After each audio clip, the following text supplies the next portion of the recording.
Imani Blake worked 3 jobs just to keep her family afloat, cleaning houses by day and working at a nursing home by night, invisible to the wealthy world she served. When exhaustion finally caught up with her and she fell asleep on billionaire CEO Dominic Ray's pristine couch, she expected to be fired from the best-paying job she had. Instead, the man known as the Ice King for his cold demeanor saw something in her vulnerability that awakened his own humanity. What began as small acts of kindness, a coffee maker, soft blankets, understanding notes, blossomed into a love that would transform both their worlds. Before we start this story, comment below from where you're watching us. The morning sun streamed through the floor-to-ceiling windows of the penthouse apartment as Imani Blake moved quietly from room to room.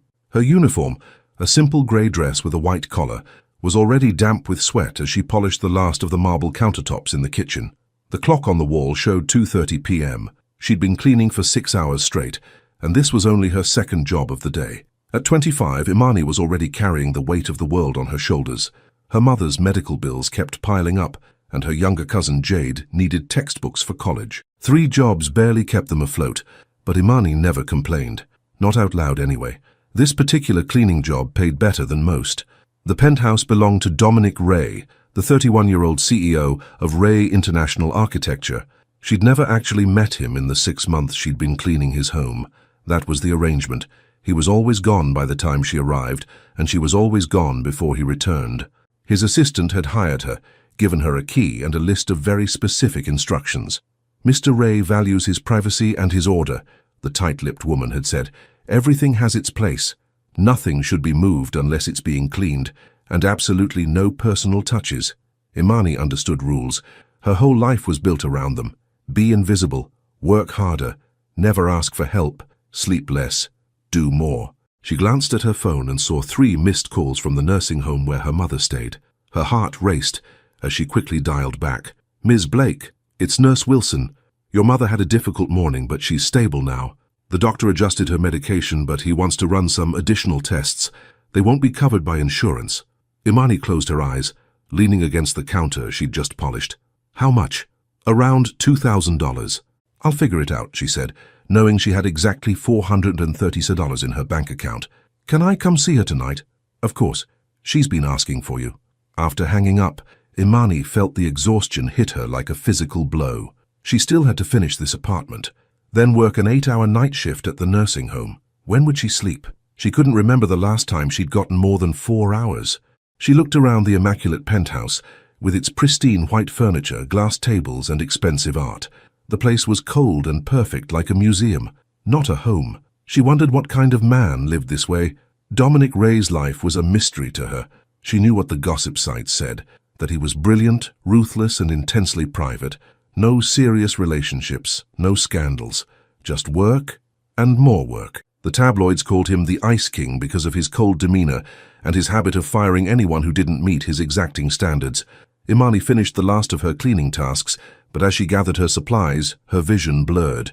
The lack of sleep and food was catching up with her. She sat down on the edge of the white Italian leather couch, just for a moment, just to catch her breath. 5 minutes, she whispered to herself. Just 5 minutes. Then I'll go. The softness of the couch enveloped her as she leaned back. She'd never actually sat on any of the furniture before. It felt like a cloud. Her eyelids grew heavy. Before she knew it, she was asleep.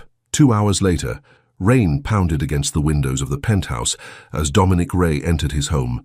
He'd left an important meeting early, irritated by the incompetence of his new project managers. All he wanted was a hot shower and silence. He dropped his keys on the marble counter and loosened his tie as he walked toward his bedroom. He didn't notice anything amiss until he emerged from his shower 20 minutes later. With a towel wrapped around his waist, water still dripping from his dark hair, he stepped into his living room and froze. There was a woman asleep on his couch, the cleaning woman. For a moment, he simply stared. In all his years of hiring staff, nothing like this had ever happened. His first instinct was anger. This was a violation of the rules of his privacy. But something stopped him from immediately waking her. She was curled on her side, one hand tucked under her cheek. There were dark circles under her eyes, and even in sleep, her brow was furrowed, as if she couldn't escape her worries even in dreams. Her cleaning supplies were neatly gathered at her feet. She wasn't lounging, she had simply collapsed. Dominic approached quietly, noticing the way her uniform was worn at the edges, how thin her wrists were, how her breathing seemed labored even in sleep. What kind of life are you living? He wondered, surprising himself with the thought. Just then, her eyes fluttered open. For a brief moment she looked peaceful, disoriented, and then pure panic flooded her face as she bolted upright. "Mr. Ray, I'm so sorry, I didn't—" Her words tumbled out as she scrambled to stand, gathering her things with trembling hands. "This has never happened before. I just sat down for a moment. I didn't mean to—" "You're still here," he said quietly, more an observation than an accusation. Imani couldn't look at him, this powerful man standing in front of her with just a towel, water still glistening on his chest. She was mortified, certain she was about to lose this job. "I'll go right now." "I'm so sorry," she said, her voice breaking slightly. "Please don't contact the agency. I need this job. It won't happen again." Dominic watched her closely, noticing how she bit her lip to stop it from trembling, how she avoided his eyes, the way her hands shook as she grabbed her cleaning caddy. "Sit back down," he said, his voice softer than he intended. She froze, clutching her supplies to her chest. "Sit," he repeated. "You looked peaceful." Imani didn't sit. She couldn't. All she could think about was that she'd broken the rules, crossed a line, and rules were all that kept her world from falling apart. "I have to go," she whispered, edging toward the door. "I have another job to get to." Dominic didn't try to stop her as she rushed out, the door closing quietly behind her. He stood in his living room, water dripping onto his expensive hardwood floors, feeling strangely unsettled. For the first time in years, his perfect ordered penthouse felt empty rather than peaceful. The next morning, Dominic sat at his kitchen counter, a cup of coffee in hand, unable to shake the image of the exhausted woman asleep on his couch. He'd learned her name from the agency, Imani Blake, 25 years old. Impeccable references. Never a complaint. He opened his laptop and did something he'd never done before. He looked up one of his employees. A quick search told him more than he expected. Local news articles from 3 years ago showed Imani at a hospital, standing beside an older woman who had been injured in a car accident. Her mother. There was a fundraiser page for medical bills that had never reached its goal. Dominic closed his laptop, a strange feeling in his chest. He grabbed a notepad and pen, hesitated, then began to write. When Imani arrived at the penthouse the following day, her heart was pounding. She was certain she'd find a termination notice. Instead, on the couch where she'd fallen asleep, there was a folded piece of paper.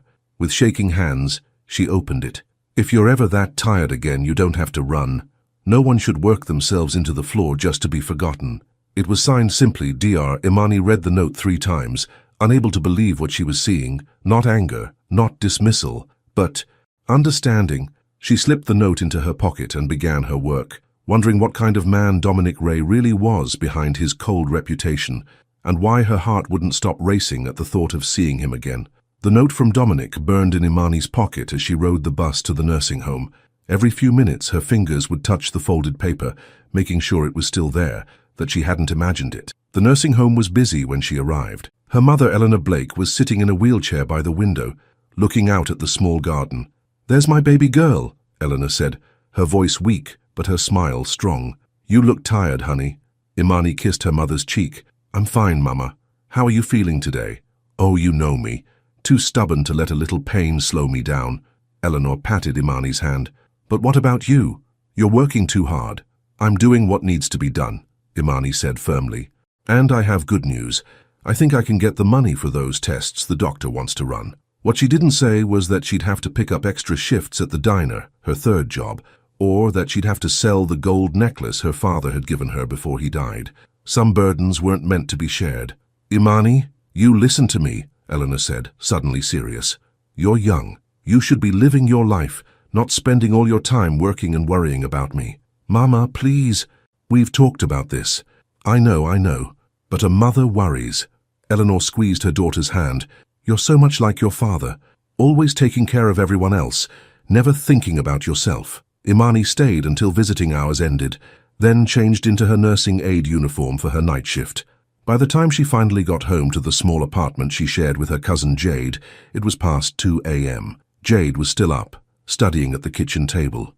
At 19, she was in her 2nd year of college, determined to become a doctor someday. "You should be sleeping," Imani said, dropping her bag on a chair. "Exam tomorrow," Jade replied, not looking up from her textbook. "There's leftover pasta in the fridge if you're hungry." Imani heated up the food and sat across from her cousin. How's school going? Good, hard, expensive. Jade finally looked up, her young face serious. The tuition for next semester went up again. Imani's heart sank, but she kept her voice steady. We'll figure it out, we always do. Later, lying in bed, Imani took out Dominic's note and read it again in the dim light. No one should work themselves into the floor just to be forgotten. The words made her throat tight. How long had it been since anyone had seen her, really seen her, and the weight she carried? The next day, Imani arrived at Dominic's penthouse at her usual time. Everything looked the same. Immaculate, cold, perfect. But as she began her cleaning routine, she noticed something different near the kitchen. A small coffee maker had been placed on the counter, with a note beside it. For long days. Help yourself. Simple words, but they made Imani stop and stare. Was this a trap? Some kind of test? She'd never taken so much as a glass of water during her cleaning jobs, but as she worked through the apartment, dusting and polishing, the smell of fresh coffee was too tempting to resist. She finally poured herself a cup, feeling like she was breaking some unspoken rule. The coffee was expensive, much better than the instant stuff she bought on sale. She savored every sip as she continued working. When she finished cleaning the living room, she noticed something else. On the couch where she'd fallen asleep, there was now a small, soft throw blanket. It hadn't been there before. It looked out of place among the stark, modern decor. Imani touched it hesitantly. It was cashmere, buttery soft against her fingers. She quickly pulled her hand away, unsure what to make of these changes. For the next week, Imani continued to find small, unexpected comforts around the apartment. A pair of soft slippers near the couch, a bowl of fresh fruit on the counter with another note. Long days need fuel. A radio that hadn't been there before, tuned to a station playing soft jazz. Never anything too personal or intrusive, just small acknowledgements that she existed. That her comfort mattered. She never saw Dominic, but his presence was everywhere. She began to wonder what he was like beyond the cold reputation that followed him. The man who left these thoughtful items seemed nothing like the Ice King the tabloids described. Meanwhile, at home, pressures were mounting. Jade's tuition bill arrived larger than expected. The nursing home called about her mother's declining health. The diner cut back her hours. Each day felt like walking up a mountain that kept getting steeper. One particularly difficult morning, after being up all night with her mother at the emergency room, Imani arrived at the penthouse, barely able to keep her eyes open. As she unlocked the door, she noticed an envelope taped to it. Inside was a single sheet of expensive stationery. You looked like someone the world forgot to be gentle with. I haven't stopped thinking about that. The words blurred as tears filled her eyes. She quickly wiped them away, embarrassed even though no one was there to see. This was getting too complicated, too personal. She was the maid. He was her employer. There were boundaries that shouldn't be crossed. And yet, for the first time in years, someone was seeing her struggle. Not just the work she did, but the person behind it. She placed the note with the others she'd kept in her pocket and began her cleaning routine. But today, her mind wasn't on the tasks at hand. It was on the man who had written those words, a man she'd met only once in the most embarrassing moment of her professional life. As she finished cleaning the kitchen, the house phone rang. She jumped, startled by the sound. It rang 3 times before she hesitantly answered. Hello? Miss Blake. It was Dominic's voice, deep and calm. I thought you might be there. Imani's heart raced. Mr. Ray, I'm sorry for answering your phone. Don't apologize, he cut in. I called hoping you would answer. There was a pause, heavy with unspoken words. I wanted to make sure the coffee maker is working properly, he said finally, and to ask if there's anything else you might need. Imani gripped the phone tighter. The coffee maker is fine, thank you. It's very kind of you. Another pause. Kindness has nothing to do with it, Dominic said, his voice lower now. It's basic respect, something you seem to receive too little of. Imani didn't know how to respond to that. No one in her position expected respect. They expected to be invisible. I should go, she said quickly. I have work to finish. Of course. Good day, Ms. Blake. She hung up the phone, her hands trembling slightly. For the next few days, Imani found herself looking forward to going to the penthouse. Each day brought a new, small comfort, a padded mat in front of the sink where she spent long minutes washing dishes, a portable phone charger, a small box of expensive teas. She began leaving her own notes. Simple thank yous at first, then gradually more. The tea helped my sore throat. Thank you. The blanket came in handy during my break. It's getting colder. I've never had coffee this good before. One day she arrived to find a letter, longer than the notes he'd left before, placed on the kitchen counter. Imani, I realize our arrangement is unusual. I've always kept my professional and personal lives completely separate. I've built walls that no one has been able to breach. But that day when I found you asleep on my couch, something changed. For the first time in years, this place felt like more than just a showcase of success. It felt human. You brought humanity into these cold rooms, and I find myself grateful for that. I would like to meet you properly, not as employer and employee, but as two people. If you're willing, I'll be home this Thursday at 3 p.m. Imani read the letter 3 times, her heart pounding. This was crossing every line. She should refuse. She should quit. This job wasn't worth the complication. But as she folded the letter and slipped it into her pocket with the others, she knew she wouldn't quit. Because for the first time in years, someone was offering her not charity, not pity, but connection. Real, human connection. That night when she visited her mother, Eleanor noticed the change immediately. "You're smiling," she said, studying Imani's face. "I haven't seen that in a while." Imani sat on the edge of her mother's bed. "Mama, can I ask you something? Is it wrong to want something for yourself even when there are so many other things to worry about?" Eleanor reached out to touch her daughter's cheek. "Oh, my sweet girl. It's not just not wrong. It's necessary. You can't pour from an empty cup, baby. Your father and I always wanted you to have joy, not just responsibility." Imani thought about those words as she rode the bus home. Joy had seemed like a luxury she couldn't afford, not with medical bills and tuition payments and rent always looming. But maybe her mother was right. Maybe she deserved a moment of connection, a breath of something different. By Thursday, Imani had changed her mind a dozen times. She should go. She shouldn't go. It was inappropriate. It was just a conversation. Nothing would come of it. Everything could change.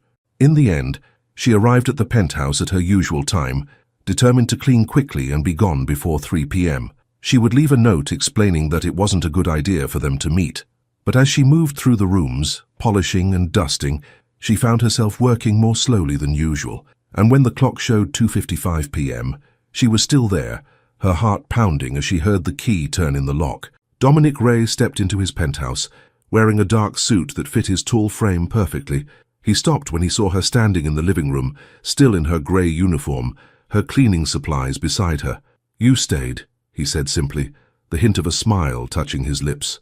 Imani nodded, too nervous to speak. Dominic set down his briefcase and removed his suit jacket, hanging it carefully over the back of a chair. "Would you like some tea or coffee?" he asked, moving toward the kitchen. "Tea would be nice," Imani said, finding her voice at last. She watched as Dominic Ray, one of the most powerful men in the city, made tea for his cleaning lady. His movements were precise, efficient. Nothing wasted, nothing rushed. "Please, sit," he said, gesturing to the couch as he brought 2 cups to the coffee table. Imani sat stiffly on the edge of the couch, feeling out of place despite having cleaned this room hundreds of times. Dominic sat across from her, his dark eyes studying her face. "I want to apologize," he said. Imani looked up, surprised. "For what?" "For never acknowledging your presence until now, for treating you as invisible, just like everyone else does." "It's just a job, Mr. Ray. I don't expect—" "Dominic," he interrupted. "Please call me Dominic." Imani nodded, her fingers wrapped tightly around the warm teacup. "Dominic," she repeated softly. "And you're wrong," he continued. "It's not just a job. Work has dignity. The people who do it have dignity. I forgot that for a long time." Something in his words made Imani's throat tighten. How long had she felt like just a pair of hands, moving through people's lives, cleaning up their messes, never being seen? "Why did you leave those things for me?" she asked finally. Dominic looked down at his cup for a moment before answering. "Because when I saw you that day, sleeping from exhaustion, I recognized something in you. The same drive that pushes me, the same loneliness." He looked up, his eyes meeting hers. "But you carry it with more grace than I ever have." Imani didn't know what to say to that. No one had ever spoken to her this way before. "Tell me about yourself," Dominic said. "Not what you do, who you are." And for the first time in years, Imani found herself talking about more than just survival. She told him about her mother's accident, about her cousin's dreams of becoming a doctor, about her own abandoned hope of going to college someday. Dominic listened, really listened, in a way that made Imani feel like every word mattered. And when she finally fell silent, he simply said, "Thank you for staying today." As Imani left the penthouse an hour later, she felt lighter somehow, as if sharing even a small part of her burden had made it easier to carry. She didn't know what would happen next or if anything would happen at all, but for the first time in years, she felt seen, not as a maid, not as a caretaker, but as Imani, just Imani. The days that followed their first real conversation changed everything. Imani continued to clean Dominic's penthouse 3 times a week, but now he arranged his schedule to be home for at least an hour during her visits. They would have tea, sometimes lunch, and talk, just talk, about books they'd read, about Dominic's latest building project in Dubai, about Imani's mother and her slow recovery, simple conversations that made the cold penthouse feel warmer somehow. "You never talk about your family," Imani said one afternoon as they sat on the balcony, watching the city spread out beneath them. Dominic's face hardened slightly. "There's not much to tell. My parents died when I was in college. Car accident. I have a younger sister, but we're not close." "I'm sorry," Imani said, understanding loss all too well. Her father's death from cancer 10 years ago still felt like an open wound sometimes. "Don't be. We weren't close even before they died." Dominic looked out at the skyline. "My father built the company from nothing. He expected perfection. Anything less was failure." "Sounds familiar," Imani said with a small smile. "My father worked 2 jobs his whole life. He used to say, 'No one will give you anything in this world. You have to earn every bit of respect.'" Dominic turned to look at her. He was right, but there's a difference between earning respect and forgetting to live. The words hit close to home. When was the last time Imani had done anything just for herself? Gone to a movie? Had dinner with friends? Those luxuries had disappeared when her mother got sick. As if reading her thoughts, Dominic said, "There's a gallery opening tomorrow night. One of my firm's buildings is being featured. Would you come with me?" Imani's heart raced. "As your friend," Dominic finished for her. "As my friend who might enjoy an evening out." Friend. The word felt both safe and disappointing somehow. "I don't have anything to wear to something like that," she said honestly. "That's easily solved." The next day, a large box was delivered to Imani's apartment.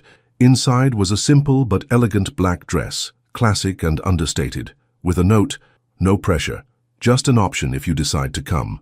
Jade whistled when she saw the dress. "Who sent you that?" "Just someone I know," Imani said, not ready to explain Dominic to anyone yet. Whatever was happening between them felt too fragile, too new. That evening, as Imani slipped on the dress, she barely recognized herself in the mirror. When was the last time she'd worn anything but uniforms and worn jeans? The woman looking back at her seemed like a stranger, someone who might belong in Dominic's world if only for a night. Dominic sent a car to pick her up. When she arrived at the gallery, he was waiting outside, tall and imposing in his dark suit, but his eyes softened when he saw her. "You came," he said simply, offering his arm. "I came," she echoed, taking it hesitantly. The gallery was crowded with the kind of people Imani only ever saw from a distance.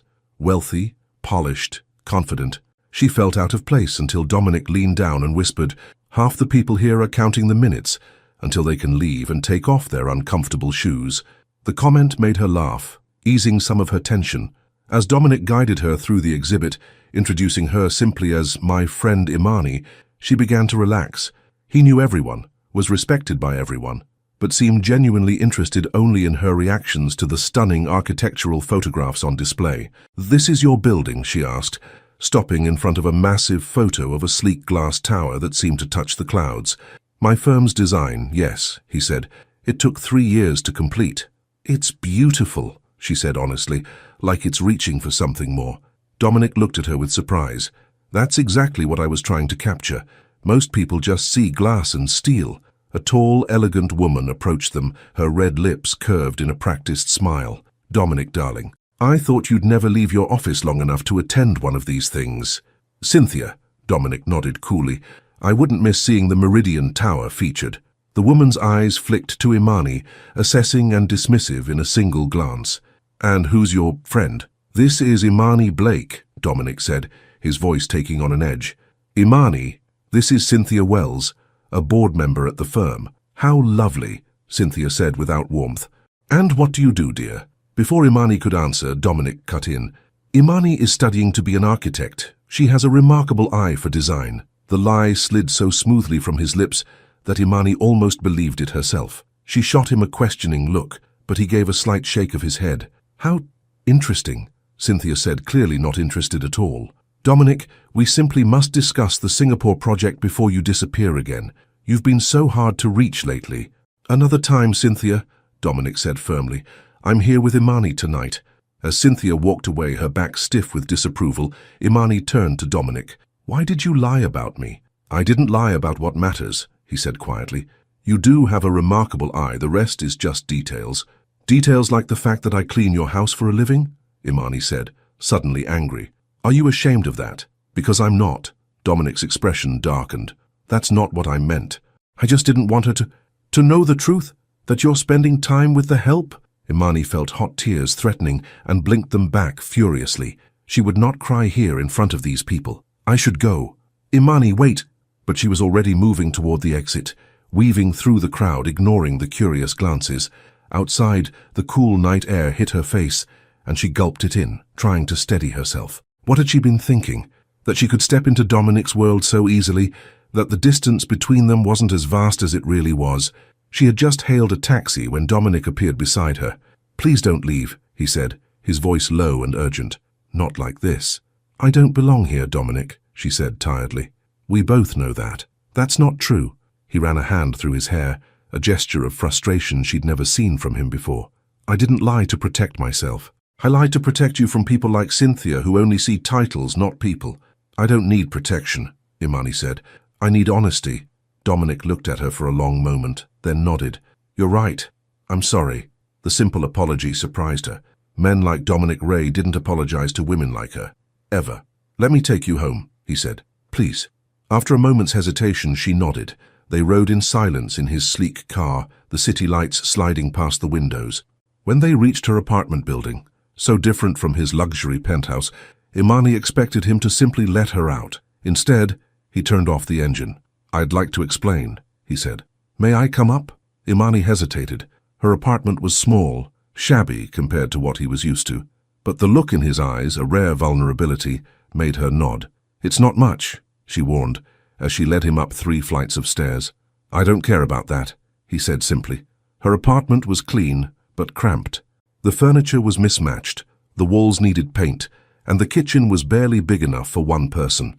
But there were touches of home everywhere. Family photos, a colorful throw on the worn couch, a vase of fresh flowers on the small dining table. Jade was out studying at the library, so they had the place to themselves. Imani put on a kettle for tea, acutely aware of Dominic taking in her humble home. It's not a penthouse, she said defensively. No, he agreed, looking at a photo of her with her mother and cousin. It's a home. My place is just a space. The simple admission disarmed her. She brought 2 mugs of tea to the small living room, sitting across from him. I'm sorry about tonight, Dominic said, cradling the mug in his large hands. I handled it badly. The truth is, I've spent my whole life in a world where people are valued for what they have, not who they are. When Cynthia looked at you that way, he paused, his jaw tightening. I wanted to protect you from that judgment, but I was wrong to lie. Imani sipped her tea, studying him over the rim of her mug. Have you ever dated someone who wasn't from your world? Someone without money or connections? Dominic looked startled by the direct question. No, he admitted, but not because I didn't want to. It's just, my life has been all about the firm since my parents died. I inherited a company in trouble and spent every waking hour saving it, at the expense of everything else. Yes, he set down his mug. Until recently, I thought that was enough. Success, achievement. Then I found you asleep on my couch, and suddenly all those things seemed empty. The honesty in his voice made Imani's heart beat faster. Dominic, what are we doing? Where is this going? Because our worlds are very different. Do they have to be? He asked, leaning forward. Yes, I have money. Yes, I have a position in society that comes with certain expectations, but none of that matters when I'm with you. For the first time in years, I feel like a person, not a title. And what happens when the novelty wears off? When you realize that my life is an endless cycle of work and worry that will never change? Is that what you think this is? Novelty? Dominic's voice was hurt. Imani, I've had every advantage in life except one. Someone who sees me for who I am, not what I can give them. You're the only person who's ever done that. Imani wanted to believe him. Wanted to believe that whatever was growing between them could survive the gulf that separated their lives. But experience had taught her that hope was a luxury she couldn't afford. I don't know if I can do this, she said honestly. I have responsibilities. My mother, Jade, they depend on me. I'm not asking you to give up anything, Dominic said, reaching across to take her hand. I'm asking for a chance to be part of your life, however that looks. His hand was warm around hers, steady and strong. For a moment, Imani let herself imagine what it would be like to share her burdens, to not be alone in the constant struggle. One step at a time, she said finally. That's all I can promise. Dominic smiled, a rare, genuine smile that transformed his serious face.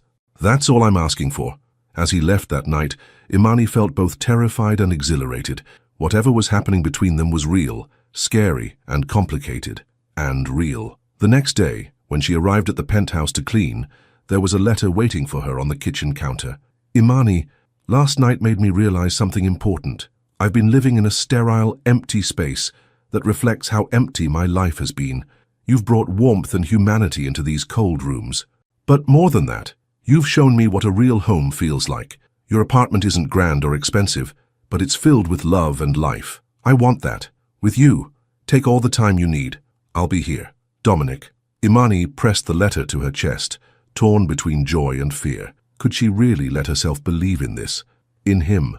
That evening, she visited her mother at the nursing home and found her sitting up in bed, looking better than she had in weeks. The doctor says I'm improving, Eleanor said, squeezing Imani's hand. The new medication is working. That's wonderful, Mama, Imani said, relief washing over her. One worry eased, at least for now. There's something different about you, Eleanor observed, studying her daughter's face. You're glowing. Is there someone new in your life? Imani hesitated, then nodded. Maybe. It's complicated. Love always is, Eleanor said with a smile. Tell me about him. So Imani did, sharing the strange, unexpected story of finding connection in the most unlikely place. As she talked, she realized just how much Dominic had come to mean to her in such a short time. He sounds like a good man, Eleanor said when Imani finished. Different from his world, just like your father was different from his. What do you mean? Your father came from money, you know. His family disowned him when he married me, a waitress with no education. But he never regretted it, not for a second. Eleanor's eyes grew distant with memory. He chose love over everything else. It wasn't always easy, but it was real. Imani stared at her mother in shock. Why have you never told me this before? Because it didn't matter, Eleanor said simply. What mattered was the life we built, not the one he left behind. Your father taught me that people are more than their circumstances, more than their bank accounts. She squeezed Imani's hand. Don't be afraid of this, baby. Real connection is too rare to push away because you're scared. On the bus ride home, Imani thought about her mother's words and the revelation about her father. Had she been judging Dominic for his wealth just as surely as Cynthia had judged her for her lack of it? When she reached her apartment, she found a small package outside her door. Inside was a key and another note. No pressure, just an option when you're ready. My door is always open to you, not as my employee, but as the woman who made this cold place feel like home for the first time. Imani held the key tightly in her hand, feeling its weight, its possibility. One step at a time, she had said. Maybe this was the next step. For the next month, Imani and Dominic's relationship continued to grow. She kept her job as his cleaning lady, but their time together had nothing to do with that arrangement anymore. They shared dinners in his penthouse, quiet conversations about everything and nothing, and gradually Imani began to let down the walls she'd built around her heart. One evening, as they sat on his balcony watching the sunset paint the sky in shades of orange and pink, Dominic took her hand. I want to ask you something, he said, his voice serious. Imani felt her heart skip. What is it? Would you let me help with your mother's medical bills? The question was like a bucket of cold water. Imani pulled her hand away. Is that what this has been about? You feeling sorry for me? No, Dominic said quickly. That's not it at all. Then what? Because I didn't tell you about my problems, so you could solve them, Dominic. I'm not a charity case. Dominic ran a hand through his hair, frustration evident on his face. That's not how I see you. And you know it. I care about you. About your family. Is it so wrong to want to help? It is when it makes me feel like this is all unequal, Imani said, standing up. Like I'm taking and you're giving. Relationships aren't balance sheets, Imani, Dominic said, rising to face her. You've given me more than you know. For years I've been surrounded by people who only see what I can do for them. My money, my connections, my power. You're the only person who's ever seen past all that. And what happens when the scales tip too far? When I feel like I can never repay you." Imani's voice broke slightly. "I can't live like that, Dominic. Always feeling like I owe you." Dominic stepped closer, taking her face gently in his hands. "Is that what you think? That I keep score?" His eyes searched hers. "Imani, what I feel for you has nothing to do with money or status or any of that. I love you." The words hung in the air between them. Imani stared at him, her heart racing. He loved her. This powerful, complicated man loved her. "I don't expect you to say it back," Dominic continued when she remained silent. "I just need you to know, this isn't charity or pity, it's love. And love means wanting to share your burdens, not because you can't carry them, but because you shouldn't have to carry them alone." Tears filled Imani's eyes. How long had she been doing just that? Carrying everything alone, never letting anyone help, never trusting anyone enough to lean on them even a little. "I'm scared," she whispered. "Of what?" "Of losing myself, of becoming dependent, of what happens if this doesn't work out." Dominic wiped away a tear that had escaped down her cheek. "I'm scared too. I've never felt this way about anyone, but I think that's how you know it's real, when it matters enough to be scary." Imani took a deep breath. "I need time to think." "Take all the time you need," Dominic said, stepping back to give her space. "I'm not going anywhere." That night Imani couldn't sleep. Dominic's words kept replaying in her mind. "I love you." 3 simple words that changed everything. The next morning she visited her mother at the nursing home, her mind still churning with thoughts of Dominic. "You look troubled," Eleanor said, as soon as Imani walked in. "What's wrong, baby?" Imani sat on the edge of the bed, taking her mother's frail hand. "Dominic told me he loves me, and he wants to help with your medical bills. And that's a problem because I don't want to be with him for his money. I don't want anyone to think that, especially not him." Eleanor squeezed her daughter's hand. "Imani, listen to me. Pride is a good thing. It's gotten you through some hard times. But sometimes pride can stand in the way of happiness." "It's not just pride, Mama, it's fear," Eleanor finished for her. "Fear that if you let him in, if you accept his help, you'll lose control, that you'll be vulnerable." Imani nodded, tears filling her eyes. Her mother knew her too well. "Let me tell you something about your father," Eleanor said, her voice growing stronger. "When his family cut him off for marrying me, we struggled, really struggled. I wanted to leave him, to save him from that life. But he said something I never forgot. Love isn't about what's easy. It's about what's worth fighting for." She looked directly into Imani's eyes. "Is Dominic worth fighting for? Not his money, not what he can do for you, but him, the man himself." Imani thought about Dominic, his quiet strength, his unexpected kindness, the way he looked at her like she was the most interesting person in the room, how he'd seen her exhaustion that first day and responded not with anger, but with understanding. "Yes," she said softly, "he is." "Then don't let fear stop you. Life is too short for that, baby, I should know." After leaving the nursing home, Imani made a decision. She took out her phone and called Dominic. "Can we talk?" she asked when he answered. "There's something I need to say to you." "Of course," he said. "I'm at the office, but I can meet you anywhere." "No," Imani said, suddenly certain. "I'll come to you." Dominic's office was in a gleaming skyscraper downtown, the kind of place Imani had only ever entered as part of the cleaning staff. But today, she walked through the imposing glass doors as herself, just Imani, in a simple dress and her best shoes, her head held high. At the reception desk, a polished young woman looked up. "Can I help you?" "I'm here to see Dominic Ray," Imani said, trying to sound more confident than she felt. The receptionist's perfectly shaped eyebrows rose slightly. "Do you have an appointment?" "No, but he's expecting me." "My name is Imani Blake." The woman's expression changed subtly. "Oh, Ms. Blake. Yes, Mr. Ray mentioned you might stop by. Please go right up." She handed Imani a visitor's badge. "Top floor. His assistant will show you in." The elevator ride to the top floor felt endless.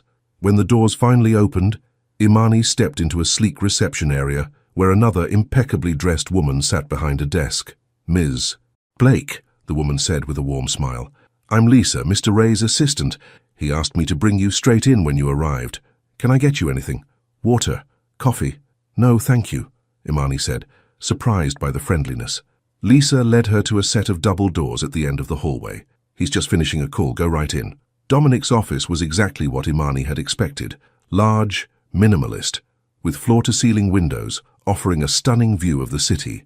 He was standing behind his desk, phone to his ear, but his face lit up when he saw her. "I need to go," he said into the phone. "We'll continue this later." He hung up without waiting for a response, his attention entirely on Imani. "You came," he said, moving around the desk toward her. "I came," she echoed, remembering their first real conversation in his penthouse. "Is everything okay?" he asked, concern in his eyes. Imani took a deep breath. "I needed to tell you something and it couldn't wait." She paused, gathering her courage. "I love you too." The words seemed to hang in the air between them. Dominic's expression shifted from concern to disbelief to pure joy. "Say that again," he whispered, stepping closer. "I love you," Imani repeated, stronger this time, "and I'm tired of being afraid of what that means." Dominic closed the distance between them, pulling her into his arms. "You have no idea how long I've waited to hear you say that." "I'm still scared," Imani admitted, looking up at him. "There's so much standing between us. Different worlds, different expectations." "None of that matters," Dominic said firmly.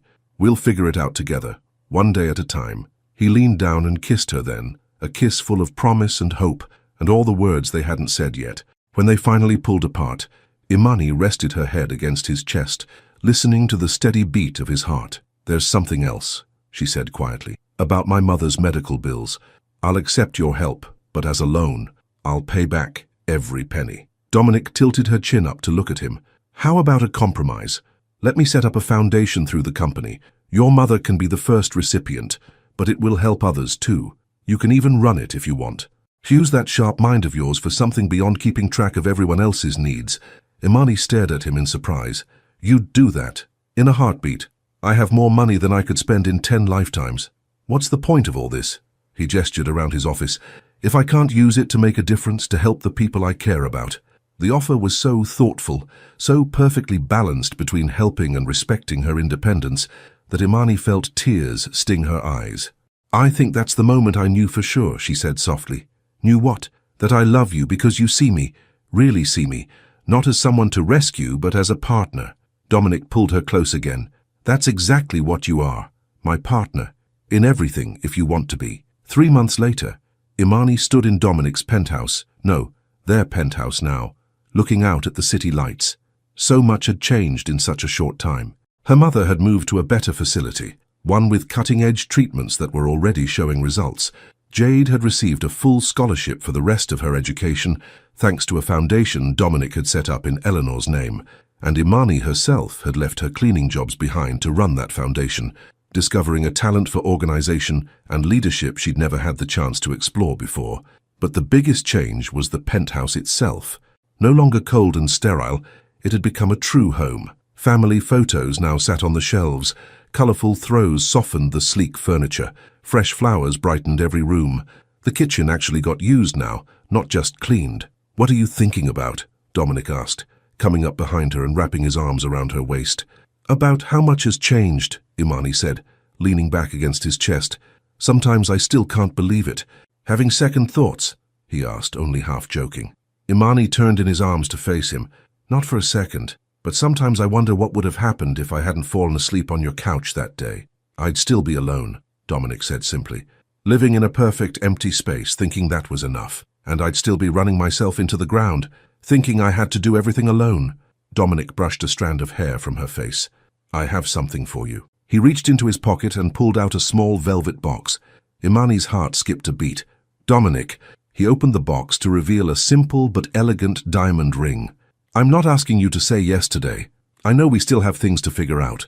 But I want you to know that whenever you're ready, I'm ready too." Tears filled Imani's eyes as she looked at the ring. It was beautiful, but what moved her most was the way he was offering it. Not pushing, not demanding, just letting her know where his heart stood. "I don't need time," she said, her voice thick with emotion. "My answer is yes. It's been yes since the day you left that first note." Dominic's face broke into a smile so bright it seemed to light up the room. He slipped the ring onto her finger, then lifted her hand to his lips, pressing a kiss to her palm. "I promise you this," he said, his voice low and intense. "You will never have to carry your burdens alone again. Whatever comes, we face it together." "Together," Imani repeated, sealing the promise with a kiss. That night, as they lay in bed, Dominic already asleep beside her, Imani thought about the strange, winding path that had led her here. One mistake, falling asleep on a client's couch, should have cost her a job. Instead, It had given her a life she'd never dared to imagine. She thought of her father, who had chosen love over family expectations, of her mother who had taught her that pride was good but shouldn't stand in the way of happiness, of all the long, exhausting days that had brought her to that moment of complete exhaustion on Dominic's couch. None of it had been easy, but all of it had been worth it. As she drifted off to sleep, her hand securely held in Dominic's even in slumber, Imani felt a peace she hadn't known in years. She had spent so long taking care of everyone else. She'd forgotten what it felt like to be cared for, to be seen, to be loved not for what she did but for who she was. She wasn't just the maid anymore. She wasn't just the caretaker, the responsible one, the one who made sure everyone else was okay. She was Imani, and she was home. In the morning, she would wake up beside the man who had seen her at her most vulnerable and found strength there, not weakness. The man who had written her that first note, "No one should work themselves into the floor just to be forgotten." Dominic had remembered her, had seen her, had loved her, and that made all the difference in the world.